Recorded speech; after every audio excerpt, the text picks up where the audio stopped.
It was our anniversary, the day I was going to tell my husband, Ethan, the secret I'd been holding close for 4 weeks. I was pregnant.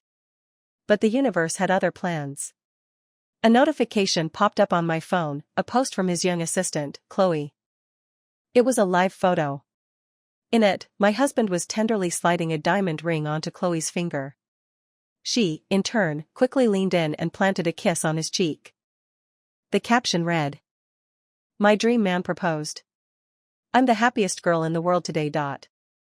So this was his working late. It wasn't a meeting or a deadline. It was buying a ring for Chloe. Proposing to her. I left a comment of my own. 3 simple words. Wishing you happiness. Moments later, my phone rang. It was Ethan, his voice crackling with fury. What do you mean by that comment, Lena? Why are your thoughts always so twisted? Some obsessive fan was harassing Chloe, and the poor girl was too scared to refuse him, so she asked me to pretend to be her fiancé to scare him off. Can't you do anything but be jealous? She's just a kid, fresh out of college, and you're treating her with this much hostility. I placed a hand on my still flat stomach, my fingers tracing the place where our 4-week-old secret was hidden. I ended the call and dialed a new number. I made an appointment for an abortion. When Ethan came home, I was slurping a bowl of luocefen, a pungent snail noodle soup. He pinched his nose, his face a mask of disgust. I've told you I hate that smell. Why would you eat something so disgusting in the house? I didn't look up, taking another deliberate, loud slurp of the noodles before answering. Because I like it. His brow furrowed. He grabbed my arm, his fingers digging into my skin. I said I don't want that strange smell in my house. Are you doing this on purpose? Just because I helped Chloe out today? He launched into his defense again. She's my employee, a young girl terrified by a stalker. She's kind-hearted and didn't know how to say no, so she asked me for help. It was an act. A sharp pain, colder than any physical ache, twisted in my heart. I wrenched my arm free. The sudden movement sent the bowl flying. Scalding broth splashed across my forearm, turning the skin an angry red. I sucked in a sharp breath, but he didn't even notice. His voice was a whip crack. Did you hear what I said? Ignoring him, I silently cleaned up the mess on the table. The room was a disaster, much like our marriage. I found the burn cream and began applying it to my arm. Only then did his gaze fall on the red patch of skin. He had the decency to look slightly ashamed. Well, you brought that on yourself. Don't blame me. He then slid a luxury brand box across the table. I bought this for you at the jewelry store today. An anniversary gift. His tone softened, becoming magnanimous. Chloe spent a long time helping me pick it out, so don't hold a grudge against the girl. He opened the box himself. Inside lay a single, delicate earring made of paved diamonds. I stared at the earring, a cold knot forming in my stomach. I recognized it. I had designed it. It was a complimentary gift, not for sale, that came with the purchase of the diamond ring. The one he'd just given Chloe. My heart filled with a bitter, silent laughter. So generous. He actually bought the ring for his little act. He mistook my stunned silence for admiration. Lost in thought, are you? That earring is a piece by the top designer, Lana. It wasn't cheap. And Chloe has great taste, doesn't she? It suits you perfectly. I couldn't help but let out a dry laugh. To give the freebie that came with his mistress's ring to his own wife. The sheer audacity was almost impressive. My change in expression soured his mood. Lena, what's with the silence? I buy you a nice gift, and this is the thanks I get? His voice turned cold. Chloe was so worried you'd be angry that she begged me to come home early. She was practically in tears, and here you are, acting more and more dramatic. You're getting older, and your temper is getting worse. Fine. Take it or leave it. He tossed the box at me. The earring inside flew out, its sharp post scratching a thin, bloody line across my forehead. I cried out, covering the wound as my eyes filled with tears of pain and humiliation. Ethan was taken aback. Are you okay? Let me see. I didn't mean to, he said, his voice suddenly cautious. I turned away from his outstretched hand. I'm fine. He insisted, prying my hand away. Seeing the bleeding cut, his face filled with concern. It's bleeding. Let me get some iodine to disinfect it. Watching him rush to find the first aid kit, I felt a dizzying sense of confusion. Which one was the real him? The cruel, dismissive man, or this one, suddenly so full of care? Just as he was about to dab the wound, his phone rang. He glanced at the screen and answered immediately. Mr. Hayes. I'm scared, a trembling voice whispered from the speaker. I think that man is wandering around downstairs. What do I do? Ethan's entire demeanor changed. Don't be afraid, Chloe. I'm on my way. She demurred through soft sobs. No, you should stay with Lena. I already made her so unhappy today. I don't want to cause more problems between you. Ethan's voice was a gentle caress. Chloe, you're my assistant, a recent graduate all alone in a big city. It's not easy. As your boss, how can I not look out for you? I'm leaving now. No, please don't come. I can handle it. I'll just go to a hotel or something. Don't be ridiculous, he chided gently. If you go out now, you'll run right into him.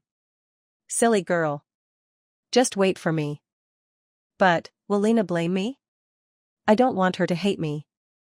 Silly goose. If she blames you, it just means she's being unreasonable and petty. It has nothing to do with you. If she wants to be jealous, let her. He hung up and shot me a heavy look. You see? Look how much Chloe cares about you. Even when she's in danger, she's thinking of your feelings.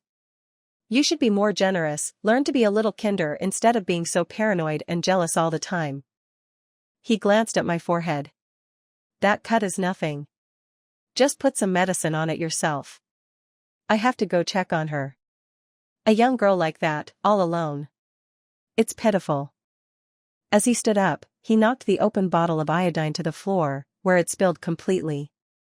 My voice was ice. If she was really thinking of me, she wouldn't be calling a married man in the middle of the night.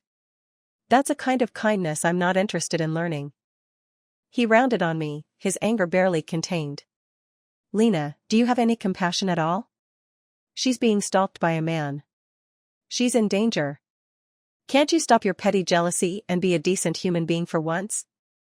I looked at his furious, self-righteous face and couldn't stop myself. Do the police not exist? Even a child knows to call the police when they're in danger. How old is she? That's because Chloe is kind. She doesn't want to hurt anyone, he sneered. You think everyone is as cold-hearted and merciless as you? With that, he turned and left. I slapped a bandage on my forehead and got ready for bed. As I lay there, I scrolled through my phone and saw a new post from Chloe. The photo was dimly lit. Intimate. Ethan was in her bed, shirtless, the covers pulled up to his waist. His eyes were closed, his muscles defined, the whole scene suggestive and tantalizing. The caption. What kind of CEO stays up all night with his little assistant because she's scared to sleep alone?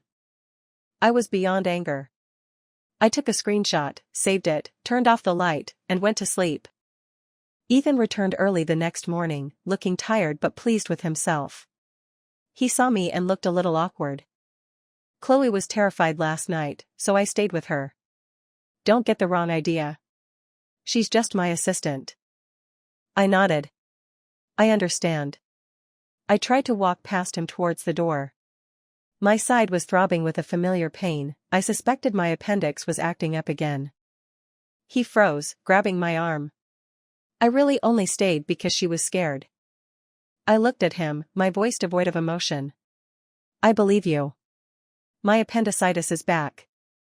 I'm going to the hospital. His expression shifted to one of alarm. Why didn't you tell me you weren't feeling well? I'll take you. He pulled me out the door without another word. I was too tired to argue. I opened the passenger door, and my eyes landed on a pair of torn black stockings lying on the seat. I calmly picked them up, placed them in the glove compartment, and sat down. Ethan's face was a study in discomfort. Don't misunderstand. Chloe's stockings ripped when we were out with a client. She must have forgotten them in my car after she changed. It was rare for him to offer such a detailed explanation. I just nodded lightly. I believe you. He was so taken aback by my easy acceptance that he just stood there, the rest of his prepared excuses dying in his throat. The sight was almost comical. The pain in my side was getting worse. I frowned at him. Can we go now? He started the car. The silence was so thick and awkward that even breathing felt uncomfortable. I leaned against the window and pretended to sleep. Just as we were nearing the hospital, his phone rang. He glanced at me before answering. It was Chloe. Her voice was frail and urgent. Mr. Hayes, my stomach suddenly hurts so much. Am I dying? I'm so scared. Sobs punctuated her words. Ethan tensed, slamming on the brakes. Unprepared, I lurched forward, my head hitting the dashboard. The impact brought tears to my eyes, but he didn't even notice. He was already cooing into the phone. Don't be scared, Chloe. I'm coming to you right now. He was about to make a U-turn across a double solid line. I stopped him. You can't turn here. It's a double line. His face darkened with impatience. Someone's life is at stake, and you're worried about a traffic rule? Do you have no empathy? But the hospital was just past the next intersection. The pain in my appendix was intensifying. Can you just drop me off first? I'm really not feeling well, I pleaded, clutching my side. He shot me a look of pure contempt. That appendix of yours is an old problem. How much can it hurt? I see what this is. You're just jealous of Chloe. Can't you stop scheming for one day and learn to be a decent person? If I go to you now and something happens to Chloe, can you take responsibility for that? He had already turned the car around. If we went to her place first, I knew I wouldn't make it. Stop the car. I'll get out and go myself. He ignored me, speeding up. Let's see how long you can keep up this act. I'm taking you with me to see Chloe. Then you'll see there's nothing going on between us. It's a delay of a few minutes. It won't kill you. He glanced at me. You're a pretty convincing actress, I'll give you that. But I wasn't acting. The pain was real, sharp and debilitating. Cold sweat beaded on my forehead, and my body began to tremble. I think it's acute appendicitis, I said through gritted teeth, my voice weak and breathy. I'm in a lot of pain. Please, let me out. He looked at me with disgust. The act is getting better and better. You're a manipulative woman, and I don't believe you. It's chronic appendicitis, you've had it for years. You're just trying to trick me, to waste my time.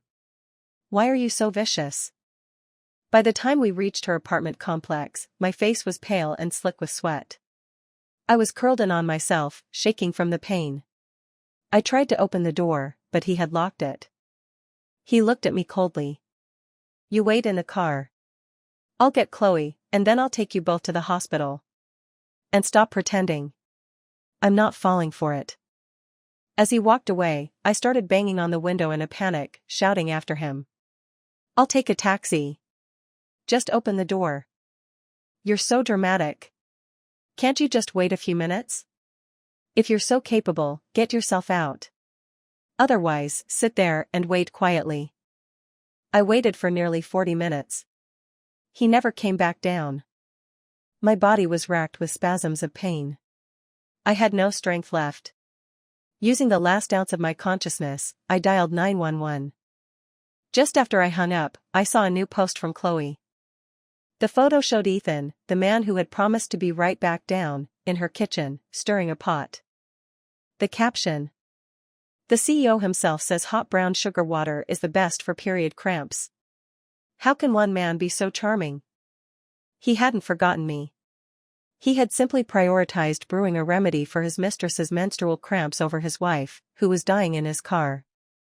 I laughed until tears streamed down my face. 20 minutes later, the ambulance finally arrived.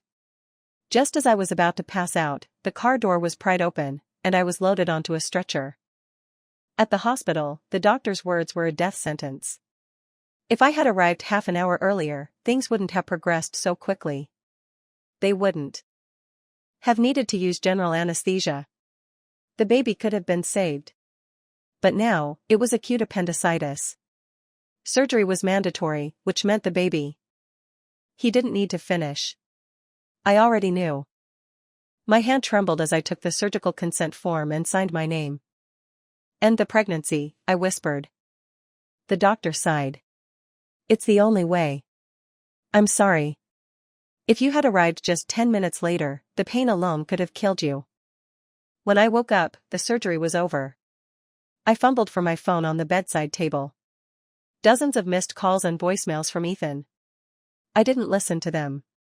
I just called him back. He picked up, his voice a furious roar. "Lena, are you insane? I go upstairs for a minute, and you smash my car window? Do you know how much that car costs? It's just appendicitis. Were you going to die from the pain?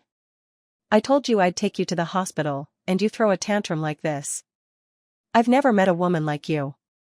Where are you? Did you actually die or something?" Even though I was prepared for it, his cruelty still stung. He had locked me in the car and abandoned me, and now he was yelling at me for a broken window. "I'm at the hospital," I said, my mouth dry. "I'm calling to inform you that I want a divorce." "What? A divorce? Because I was a little late taking you to the hospital? Are you crazy? It's just appendicitis, not some terminal illness. What's the point of making a scene over something so small? Or is this about Chloe? Is it because you're jealous? Maybe you should look at yourself and ask why she's sweeter and more obedient than you. Is there anything about you that makes a man want to care for you?" I let out a cold laugh. "Fine. I'll make it easy for you. After we divorce, you can be with her openly." His voice exploded through the phone. "What are you talking about? Don't you dare slander Chloe like that. There's nothing going on between us. I just think she's a good person and I look out for her. What nonsense are you spouting? Tell me what hospital you're in. I'm coming over there right now to confront you." Half an hour later, Ethan stormed into my hospital room, his face a mask of cold fury. "Just for appendicitis, you really put on a show," he sneered. "Even got yourself admitted. Are you going to tell me you had surgery next? You're so dramatic. You'd do anything to trick me." I, who had almost died in his car from acute appendicitis, had to listen to his sarcastic drivel. Slap. I slapped him, hard. "Ethan," I said, my voice as cold as my heart, "do you have any idea that you left me to suffer until I had acute appendicitis? If I hadn't called 911 myself, I would have died of pain in that car. And what were you doing? You were upstairs, leisurely making brown sugar water for your assistant. If I had died, you would have been my murderer." He froze, his anger dissipating, replaced by shock. "What are you talking about? You can't die from appendicitis. Don't be so dramatic. You don't know that acute appendicitis can be fatal?" I scoffed. "Or do you think only period cramps are a life-threatening emergency?" Just then, Chloe burst into the room, a vision of tear-streaked fragility. She immediately began her performance. "Lena, I'm so sorry. It's all my fault. I thought I had some terrible disease, I didn't realize it was just cramps. I didn't know your appendix was acting up. If I had known, I would have died from the pain before I ever called him. I heard you want to divorce him over this, and I'm so scared. It's my fault, but please, believe me, there's nothing between us. If you don't believe me, I'll kneel down and beg for your forgiveness." She made a show of starting to kneel. As she bent over, I swung my arm and slapped her across the face. She stumbled backward in shock, right into Ethan's arms. "You reek," I said with disgust. "Stay away from me." Chloe sobbed, her face swelling. Enraged, Ethan slapped me. "How dare you hit her? She came here, in pain from her period, to explain things to you because she was worried you'd misunderstand. And this is how you treat her? My cheek burned. Just as I was about to speak, a nurse appeared at the door. What are you arguing about? The patient just had surgery for appendicitis and a DNC. She needs to rest. Ethan froze, his eyes widening in horror. You were pregnant? He stammered. Didn't you hear the nurse? I said with a sneer. I just had a DNC. Of course the baby is gone. He staggered back, nearly falling. Chloe rushed to support him, her face a mask of righteous sorrow as she turned on me. Lena, you're too cruel. How could you get rid of your own child over such a small thing? That baby was half his. How could you be so disrespectful to him? Ethan grabbed my arms, his eyes red with fury. You got an abortion just because you were jealous? I did schedule one, I said coldly. But I never made it to the appointment. The baby couldn't wait.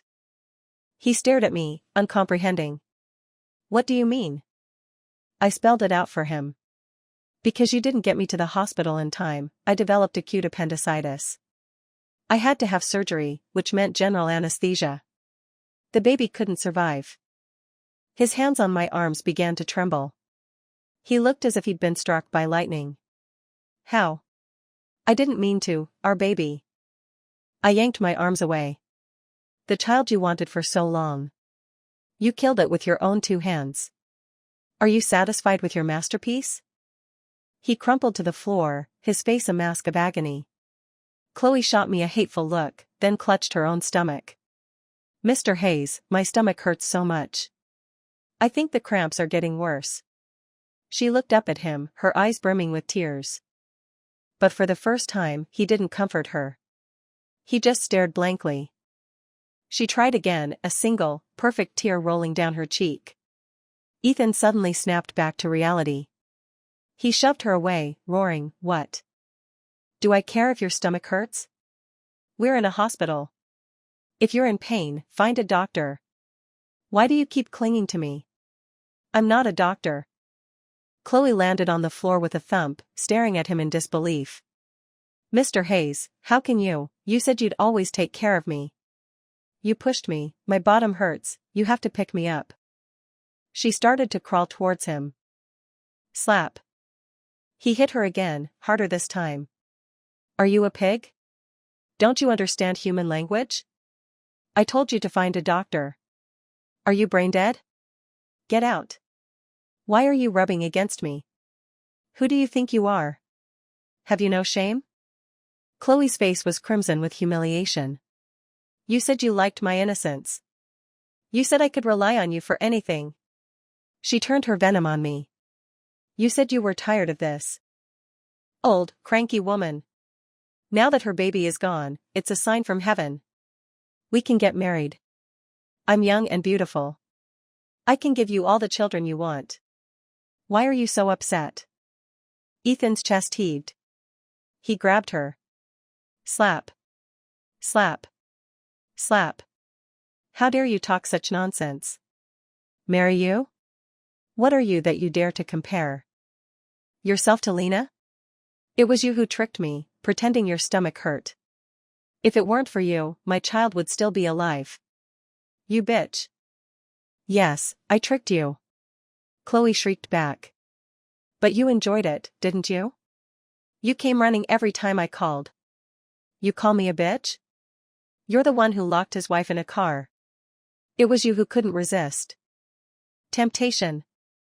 This is your punishment. You deserve it. Now that she's divorcing you, you blame me? Did I force you into my bed?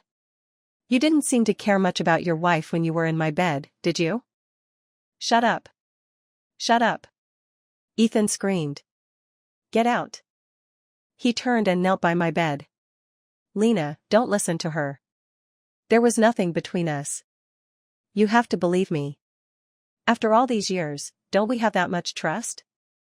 I just looked at him, then calmly took out my phone and showed him the screenshots of Chloe's posts. Still nothing? He froze. How? I never saw. She probably blocked you, I said with a cold smile. But that's you in her bed, isn't it? That's not photoshopped. Stop being a coward, Ethan. At least own what you did. Chloe lowered her head in guilt. Ethan finally broke. Fine. I cheated on her. But I love you, Lena. It was just a game. I never had feelings for her. She seduced me. I never wanted to divorce you. My wife will always be you. Chloe collapsed on the floor, sobbing. Enough, I said, cutting him off. You really are a coward. Do you know who Lana is? Ethan stared at me blankly.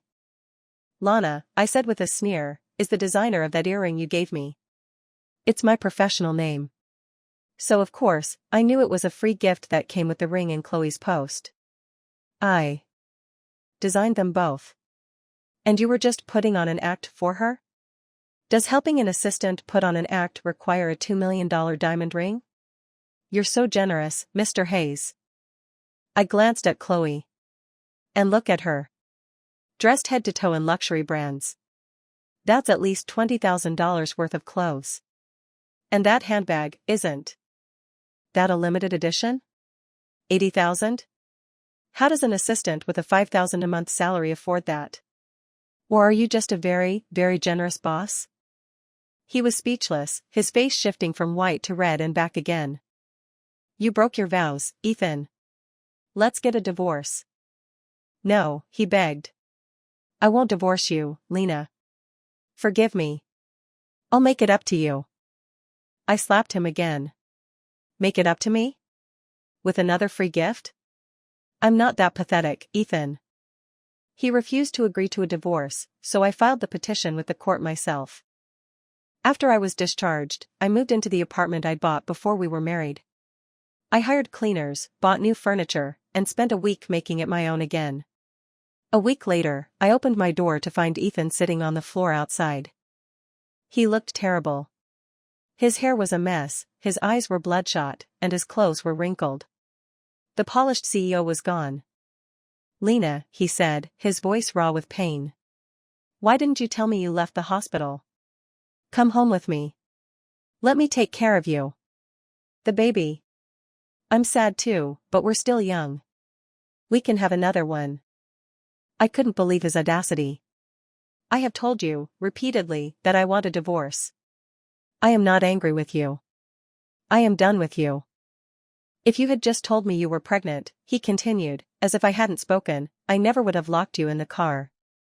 But why didn't you say anything? I was going to. I snapped. On our anniversary. But you were busy buying a diamond ring for your assistant while you told me you were working late. Did you really think I still needed to tell you after that? He actually smiled.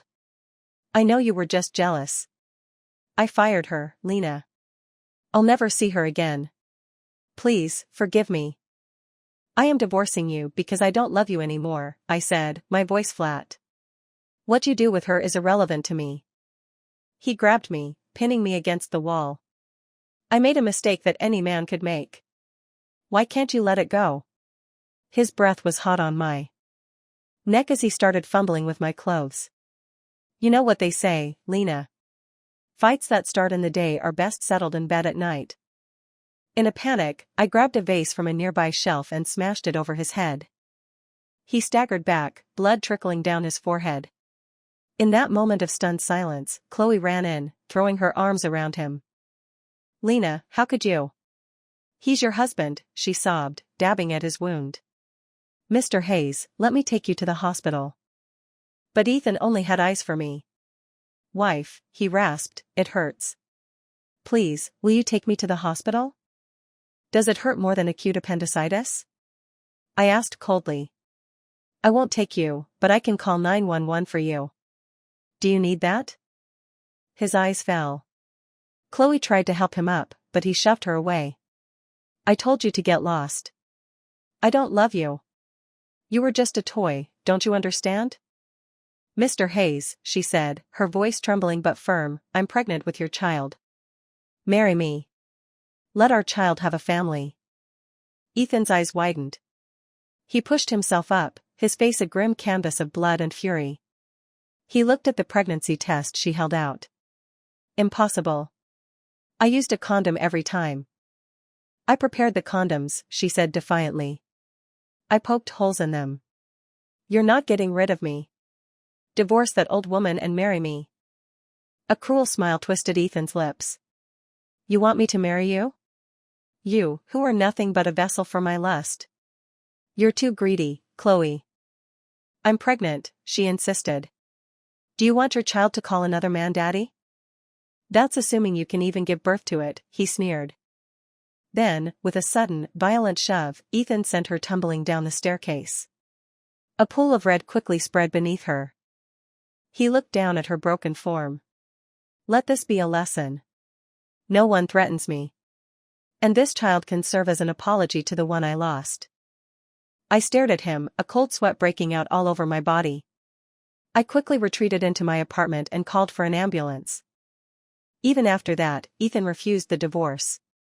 So I sent him the security footage from my apartment building.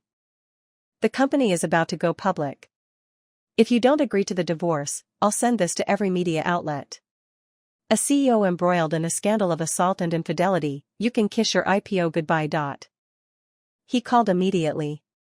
Lena, why are you doing this to me? Agree to the divorce, and I'll say nothing. And if I don't? Don't pretend, Ethan, I said with a light laugh. You would never let anything stand in the way of your company. We both know that. There was a long silence. Finally, he whispered one word. Fine. The next day, we had our divorce certificates. Chloe was waiting outside the registry office, her face pale and haggard. Ethan, you're finally divorced. You can marry me now. I lost our baby because of you. The doctor said my uterus was damaged. I can never have children again. You have to take responsibility for me. Ethan ignored her, turning to me. Lena, where are you going? I'll give you a ride. I shook his hand off and pressed the key fob in my hand. No need. I can drive. I left them to their dog-eat-dog world and drove away. I entered an international jewelry design competition and won first prize. 6 months later, I returned to the country for a jewelry exhibition. I never expected to see him there. Ethan was thinner, the confident spark gone from his eyes. Lena, he said, his voice full of shock. You look beautiful. I watched the competition. You were brilliant. Are you back for good? Where are you living now? I'm not living in my old apartment, Mr. Hayes, I said coolly. And I'll be leaving again soon. I tried to move past him, but he grabbed my arm. Mr. Hayes, I hissed, this is a formal event. Please don't make a scene. Can't we just talk, Lena? I've missed you so much. Miss what? I scoffed.